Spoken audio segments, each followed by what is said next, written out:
ఓం శ్రీ గురుభ్యో నమ. ఓం శ్రీమాత్రే నమ. జూలై 11వ తారీఖు నుంచి 20వ తారీఖు వరకు కూడా గ్రహగమన గతులు ఏ విధంగా ఉన్నాయి, మేషాది ద్వాదశ రాశుల వాళ్ళకి ఎలాంటి ఫలితాలు జరగబోతున్నాయి, ప్రధానంగా అవి తెలుసుకునే ముందు గ్రహాలు ఏ రాశుల్లో సంచరిస్తున్నాయో తెలుసుకోవాలి. కుజుడు వృషభ రాశిలోను, అలానే బుధుడు మిథున రాశిలోను, శుక్రుడు సింహరాశిలోను, రవి మిథున కర్కాటక రాశిలోను, ఇక మిగతా పెద్ద గ్రహాలైన గురువు కర్కాటకంలోను, శని మీనరాశిలోను, రాహుకేతులు కుంభసింహరాశిలో సంచారం చేయడం జరుగుతుంది. ఈ గ్రహాలన్నింటినీ కూడా మనం పరిశీలన చేసినట్లయితే ఎలాంటి ఫలితాలు జరగబోతున్నాయి. చంద్రుడు 2.5 రోజుల పాటు ఒక రాశి నుంచి మరొక రాశికి మారుతూ ఉంటాడు. మేషాది ద్వాదశ రాశుల వాళ్ళకి గోచారరీత్యా చెప్పబడే ఫలితాల్లో ఈ 10 రోజుల పాటు ఎలాంటి నిర్ణయాలు తీసుకోవాలి, ఎలాంటి ఉద్యోగ ప్రయత్నాలు, వ్యాపార ప్రయత్నాలు, ఎడ్యుకేషన్ పరంగా, వివాహపరంగా, ఆస్తిపాస్తుల విషయంలో కానీ, కోర్టు సమస్యలు కానీ ఎలాంటి జాగ్రత్తలు తీసుకోవాలి, ఎలాంటి నిర్ణయాలు తీసుకోవాలి, ప్రయాణంలో ఎలాగ ఉండాలి అనేది తెలిపేదే గోచారం అంటారు. This is the transit system అంటారు. బర్త్ చార్ట్ వేరు, గోచారం వేరు. బర్త్ చార్ట్కి గోచారానికి లాట్ ఆఫ్ డిఫరెన్స్ ఉంది.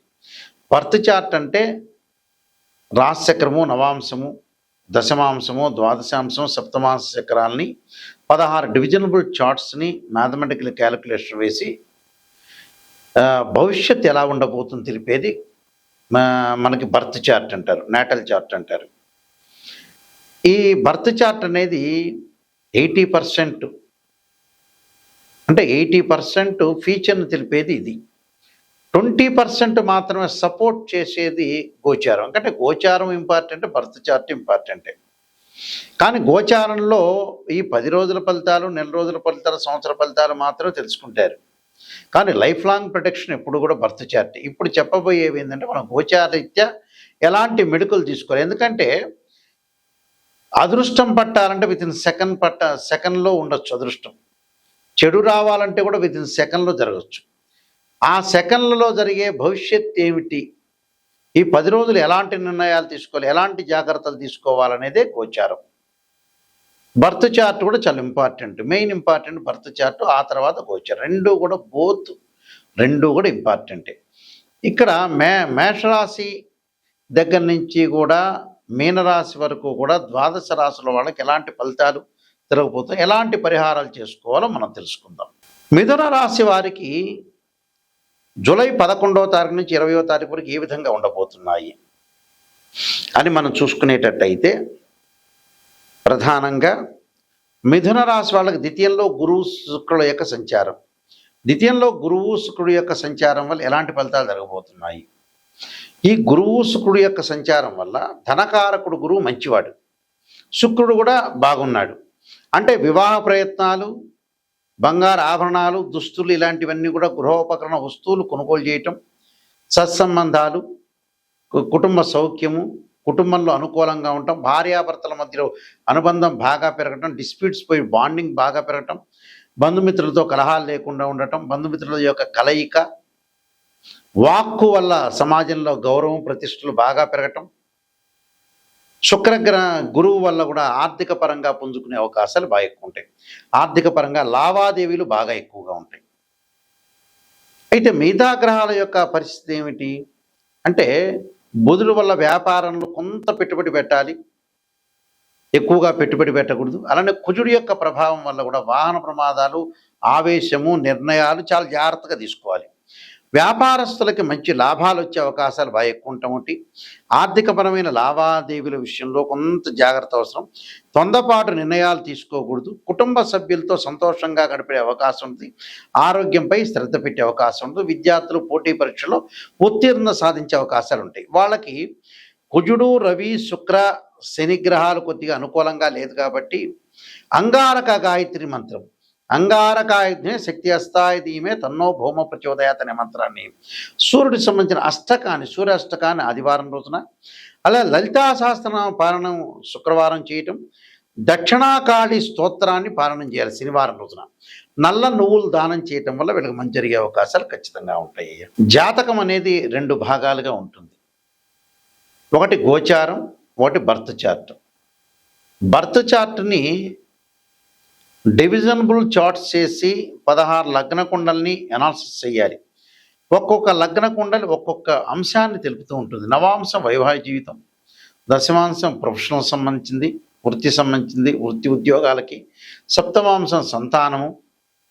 అంటే D1 చార్ట్ దగ్గర నుంచి రాశి దగ్గర నుంచి D16 చార్ట్స్ వరకు అన్నీ అనాలిసిస్ చేయాలి. అన్నీ అనాలిసిస్ చేసి నిజాన్ని తెలుసుకోవటం చాలా ఇంపార్టెంట్. ఇక్కడ చాలామంది కూడా నిజాన్ని తెలుసుకోవటం అనేది పెద్ద ఇంట్రెస్ట్ ఉండదు మనిషికి. అబద్ధాన్ని తెలుసుకోవటం ఉన్నంత ప్రయారిటీ నిజానికి ఉండదు. కానీ నష్టపోయేది ఎవరు? ఆ మనుషులే నష్టపోతారు. సత్యదూరం అంటారు. ఎప్పుడు కూడా అసత్యపు ముసుగులో ఉండకూడదు. అసత్యపు ముసుగులో ఉంటే వేస్ట్ అయిపోయినట్టు జీవితం.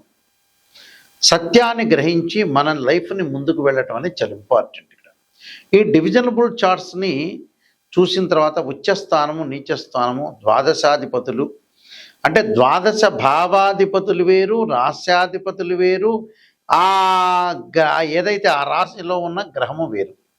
భావాధిపతులు అంటే ఏమిటంటే ఓనర్స్, ఇంటి ఓనర్స్. రాశ్యాధిపతి అంటే బిల్డరు. ఆ గ్రహం ఏదైతే ఉంటుందో టెనెంట్ అని అర్థం. అంటే మూడింటిని కూడా మనం అనాలిసిస్ చేసి మ్యాథమెటికల్గా క్లారిటీ అనాలిసిస్ చేసి ఎప్పుడు పెళ్ళి అవుతుంది, ఎప్పుడు ఉద్యోగం వస్తుంది, ఎప్పుడు వ్యాపారం ఉంటుంది, ఎలాంటి డబ్బులు సంపాదించగలరు, ఎర్నింగ్ ఎలా ఉండబోతుంది, అప్ అండ్ డౌన్స్ ఉండబోతుందయా, ప్రమాదాలు ఏమైనా ప్రమాదాలు ఏమైనా జరగబోతున్నాయా, యాక్సిడెంట్ జరగబోతున్నాయా, లైఫ్ స్పాన్ ఎలా ఉండబోతుంది, మ్యారేజ్ లైఫ్ ఎలా ఉండబోతుంది, ఎకనామిక్ గ్రోత్ ఎలా ఉండబోతుంది, అలానే పిల్లలకి తల్లిదండ్రులకి మధ్య అవినాభావ సంబంధం, ఎడ్యుకేషన్ సెక్టార్లో ఏ విధంగా ఉండబోతుంది, కోర్టు సమస్యలు ఏంది, బ్రదర్స్ అండ్ సిస్టర్ రిలేషన్ ఏంది, ఆస్తిపాస్తుల అసెట్స్ ఏంది, ఎంతవరకు లైఫ్ స్పాన్ ఉంటుంది, ఇలాంటివన్నీ కూడా తెలిపేది ఏంటంటే బర్త్ చార్ట్. గోచారం ఏంటంటే ఆ వితిన్ సెకండ్స్లో ఎలాంటి మార్పులు, ఎలాంటి చేంజెస్, ఆ 10 రోజుల పాటు ఏ విధంగా ఉండబోతుంది లైఫ్ అనేది ఎలా లీడ్ చేయాలి అని చెప్పేదే ట్రాన్సిట్ సిస్టమ్ అంటారు.